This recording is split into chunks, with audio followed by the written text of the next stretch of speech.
Eating a high-protein diet is beneficial to help prevent muscle loss, and it keeps you feeling full for longer.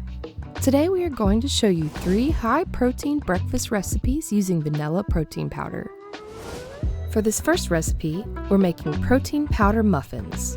Mix together 2 scoops of vanilla protein powder and a half a cup of almond flour, 1 teaspoon of baking powder.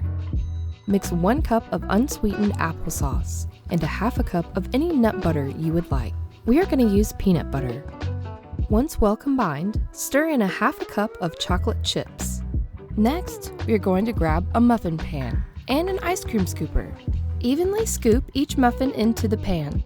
Place in the oven and bake at 350 for 10 to 12 minutes. Each muffin has over 20 grams of protein, making this an awesome high-protein breakfast to start your day.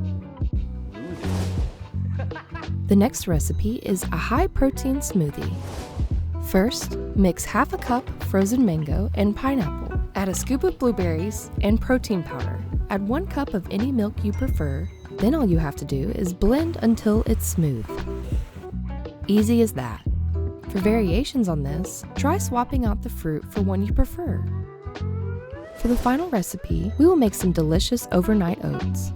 First, combine the old-fashioned oats, protein powder, and the chia seeds. Next, add vanilla extract and honey, or maple syrup as a substitute. Add 1 cup of any milk you prefer and combine all the ingredients. We're going to make these the night before and stick them in the fridge for an easy breakfast in the next morning. Separate evenly between 4 small jars and store in the fridge overnight. You can eat them just as they are or add delicious toppings of your choice. That's all for this episode, and we'll catch you next time. And follow our channel for more fun tips and easy recipes.